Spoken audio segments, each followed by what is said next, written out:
The ultimatum. The auction house fell silent as Nora Reeves watched her grandmother's antique shop slip through her fingers.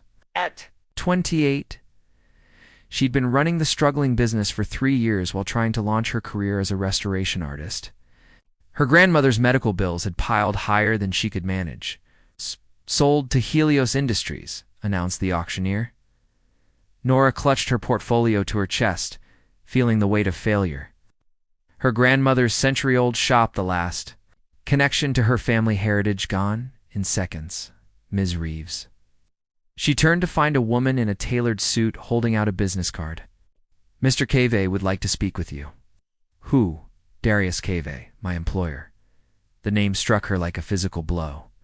Everyone in San Francisco knew of Darius Cave. It's the reclusive tech billionaire whose artificial intelligence company had revolutionized medical diagnostics. Rumors about him ranged from genius to monster, with nothing in between. Why would he want to speak with me? Nora asked. He'll explain himself. The woman gestured to a sleek car waiting outside, against her better judgment. Nora followed. 20 minutes later, she sat in a minimalist office overlooking the bay, waiting as the double doors opened. Darius Cave wasn't what she expected. Tall and lean with olive skin and sharp features, he moved with quiet precision.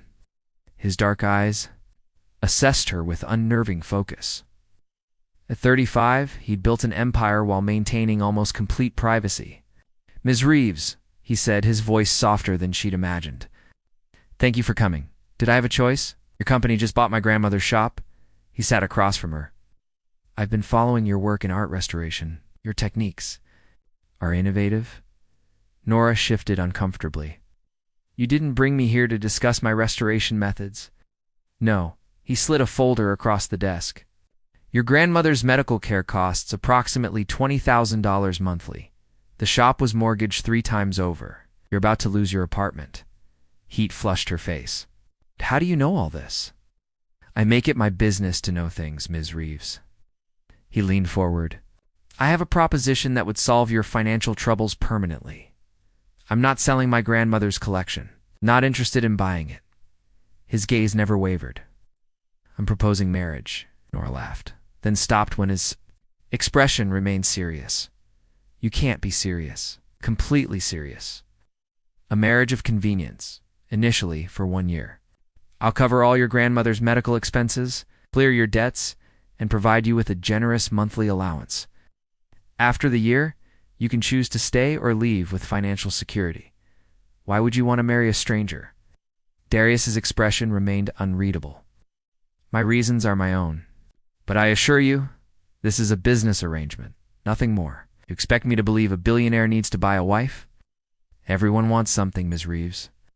He stood, walking to the window. You need financial security. I need a wife. It's a simple transaction. There's nothing simple about marriage. There is when both parties understand the terms. He turned back to her. 1 week. That's how long my offer stands. What do you think about your grandmother's care? About your future? Nora stood, clutching her portfolio like a shield. And if I refuse, then you go back to drowning in debt, and I find someone else who understands opportunity when it knocks. His voice softened slightly. The contract is in the folder.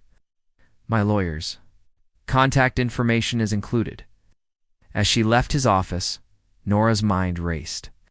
The idea was absurd, impossible, and yet, as she thought of her grandmother's frail form in the hospital bed, she couldn't immediately dismiss it. What choice did she really have? Paper promises the wedding was as cold as the December morning it took place on. No flowers, no music, just a clinical exchange of vows in Darius's private office overlooking the San Francisco skyline. Nora wore a simple ivory dress purchased the day before, while Darius donned one of his countless charcoal suits.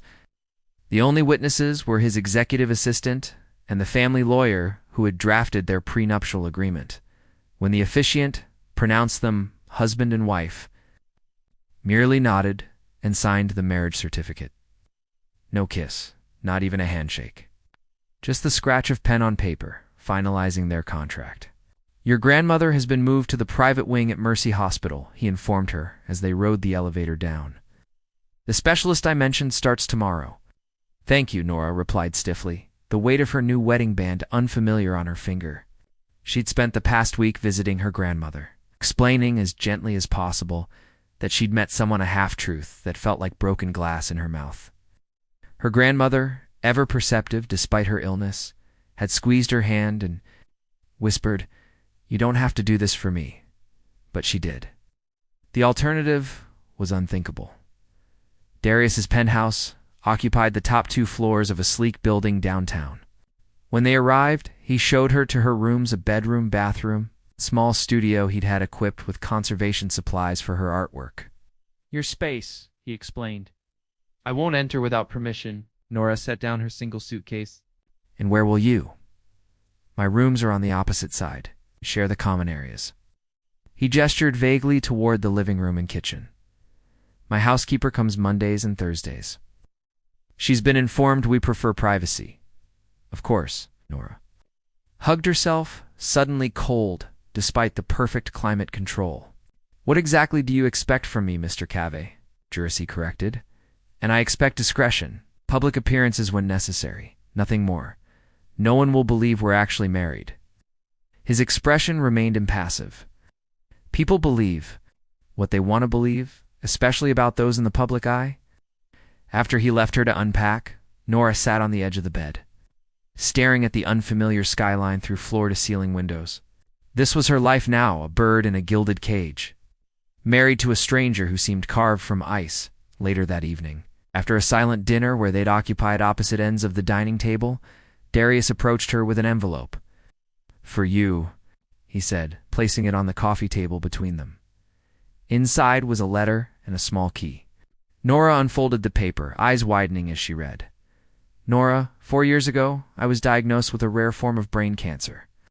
The doctors gave me months to live. Your grandmother's antique shop contained a set of journals written by a 19th century physician whose experimental treatments became the foundation for the therapy that saved my life. I tracked the provenance to your family. When I learned of your grandmother's illness and your situation, I felt compelled to help. Marriage provides the most comprehensive legal protection for what I'm offering. The key enclosed is to a safe in your studio containing documents. It's transferring ownership of Helios Industries' medical subsidiary to you, effective upon either my death or the conclusion of our 1-year agreement, whichever comes first. This ensures your grandmother's care will continue regardless of what happens to me. I don't expect gratitude or affection. This arrangement lets me repay a debt I owe your family, even if you were unaware of it. You have my word that I will respect your boundaries and privacy for as long as our arrangement lasts." Darius. Nora looked up, finding him watching her with those unreadable dark eyes. "You could have just told me this," she said, her voice barely above a whisper. "Would you have believed me?" He rose from his chair, or would you have seen it as manipulation? Before she could answer, he wished her good night and disappeared into his wing of the penthouse, leaving Nora staring at the letter. That had transformed her cold business arrangement into something far more complicated. Fractured walls, the first month of their marriage passed in careful orbits, each respecting the other's space while learning to coexist. Nora spent her mornings at the hospital with her grandmother, who showed remarkable improvement under the new treatment program. Afternoons were devoted to her restoration work in the studio Darius had created for her, where she found unexpected peace. Darius remained an enigma. Departing early and returning late, their interactions limited to brief exchanges over breakfast or the occasional dinner when their schedules aligned. But Nora began noticing things. How he always refilled her coffee without asking. How the refrigerator was mysteriously stocked with her favorite foods. How he'd leave scientific journals open to articles about new conservation techniques. One evening, returning from the hospital earlier than usual, she found him standing before a painting she'd been restoring. A damaged landscape her grandmother had kept behind the shop counter for decades. "You're revealing what was hidden," he observed, not turning around. The original artist's intention. "That's the goal." She moved beside him, noting how he tensed slightly at her proximity. Conservation isn't about making something new, it's about preserving what was already there. His eyes remained on the painting. "How do you know when to stop? When you've removed enough damage without erasing the history, Question struck her as oddly personal. Each piece tells me what it needs, if I listen carefully enough. That night, they shared their first real conversation over dinner, discussing art conservation theories until midnight. Nora discovered an unexpected side of her husband. He was knowledgeable, thoughtful, and possessed a dry wit that occasionally surfaced through his reserve. As winter melted into spring, these moments multiplied. They weren't exactly friendship, but something tentative taking root in the spaces between their careful boundaries. Then came the gala. Her first public appearance as Mrs. Covey. Nora spent hours preparing, stomach twisted with anxiety about facing the wolves of high society. When she emerged in a midnight blue gown, she found Darius waiting in the living room, his usual austere appearance softened by the surprise in his eyes when he saw her. "Elle? You look... double quotes," he began, then cleared his throat. "The car is waiting." At the event, surrounded by curious stares and whispered speculation, Darius kept her close, his hand a steady presence at the small of her back. When an elderly board member made a cutting remark about fortune hunters, Nora felt him stiffen beside her. "My wife," he said with quiet intensity, "restored the Miyazaki scroll that now hangs in the National Museum. Perhaps you could educate yourself on her accomplishments before making assumptions." Later, as they danced an obligation to maintain appearances, she felt the rigid tension in his shoulders. "You didn't have to defend me," she murmured. "They don't get to reduce you to a transaction," he replied, his voice low near her ear. "You're more than our arrangement." That night, returning home, something had shifted between them. As they stood in the elevator, Nora found herself studying his profile, wondering about the man behind the carefully constructed walls. "You keep everyone at a distance?" she asked suddenly. The question hung between them as the elevator doors opened. For a moment she thought he wouldn't answer. "People leave," he said finally, stepping into the penthouse. "Or they stay for the wrong reasons. Distance is simpler. Is that what you want?" Simplicity. His eyes met hers, and for the first time, she saw something unguarded in them. "I don't know what I want anymore." Before she could respond, his phone rang, the special tone she'd learned meant emergency. He answered, his expression darkening. "With each second, I have to go," he said after hanging up. "There's been a security breach at the lab." When he returned hours later, his walls were firmly back in place, and the brief vulnerability she'd glimpsed was hidden once more behind his careful control. Unwritten terms by summer, Nora's grandmother had improved enough to move into the penthouse's guest suite. Her presence brought warmth to the sterile space, and to Nora's surprise, Darius seemed to welcome it. He began taking his morning coffee with them, listening intently as Eleanor shared stories of the antique shop's history and the treasures that had passed through its doors over the decades. "He watches you when you're not looking," Eleanor whispered one afternoon as Nora helped her with physical therapy exercises, not like someone fulfilling an obligation.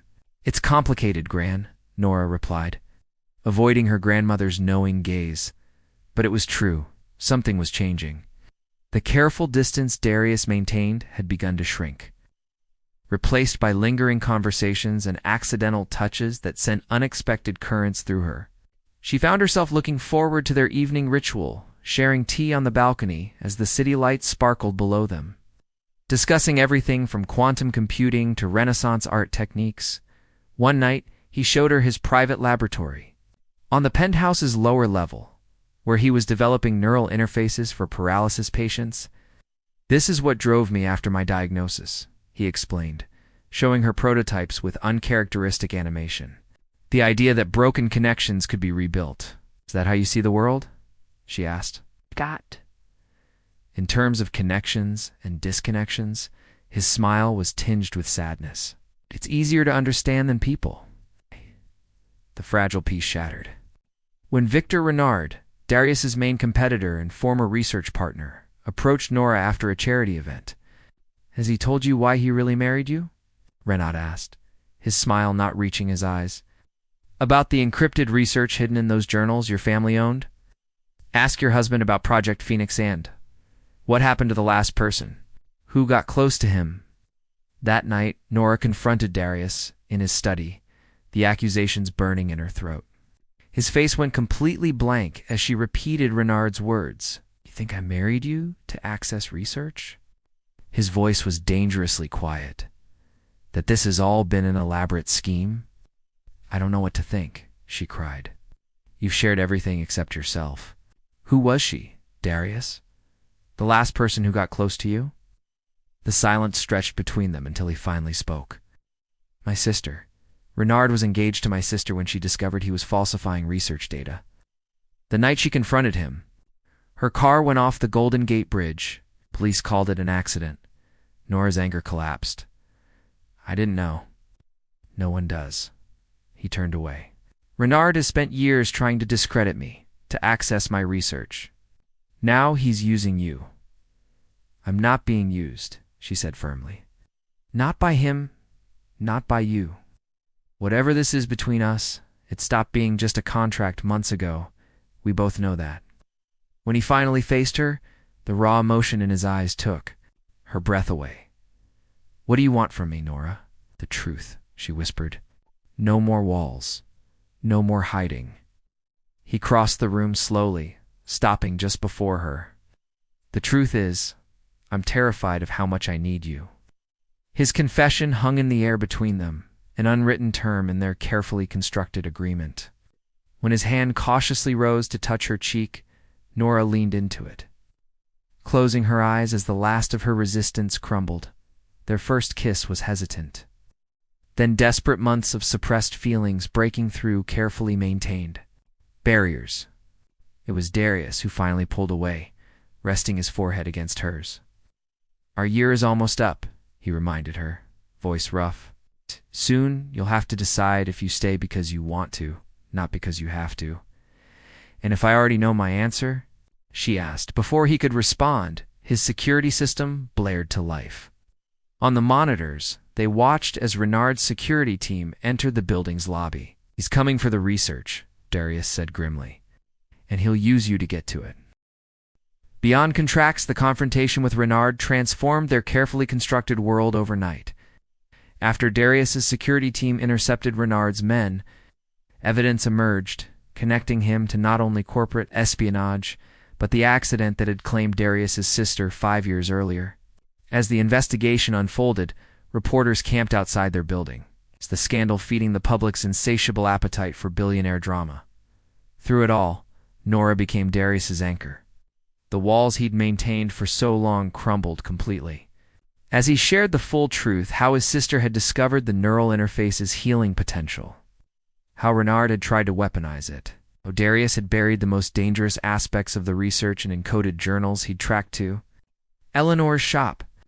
I never intended to fall in love with you, he confessed one night as they lay tangled together, the city lights casting shadows across their entwined forms. It was the one variable I couldn't control. Nora traced the scar at his temple, the remnant of his surgery. Is that what I am? A variable? You're the equation that changed everything? His voice held wonder. Oh. The one problem I never wanted to solve, as their year mark approached. Preparations for Eleanor's final treatment coincided with the formal announcement of Renard's indictment. The night before their contract's official end, Darius arranged a private dinner on the rooftop garden, transformed with hundreds of lights that mirrored the stars above. Tomorrow you're free, he said, as they stood at the edge. The city sprawled before them. The funds have been transferred to your account. Your grandmother's treatment is secured for life. You can go anywhere, do anything. Nora studied his face, once so unreadable to her, now an open book of hope and fear.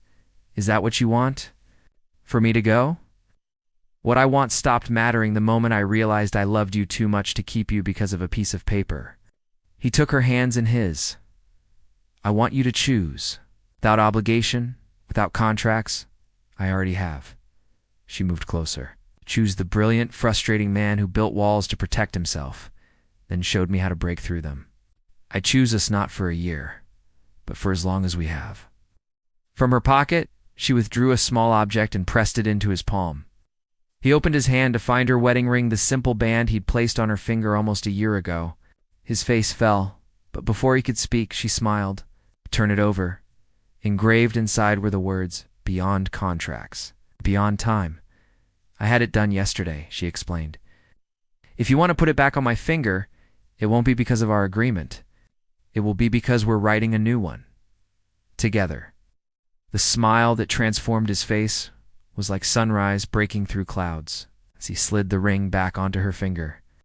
Eleanor's voice floated up from the doorway where she watched them, leaning on her cane.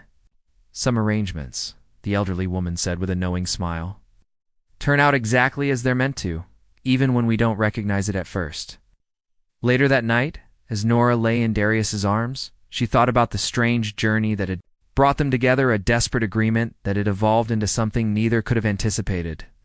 What had begun as a transaction had transformed into the most valuable thing of all, a love freely chosen. With eyes wide open to both darkness and light, in the morning, they would begin again, as contractor and contracted, but as partners in every sense. The paper promises they'd made would be replaced by ones spoken from the heart, stronger than any legal document could ever be.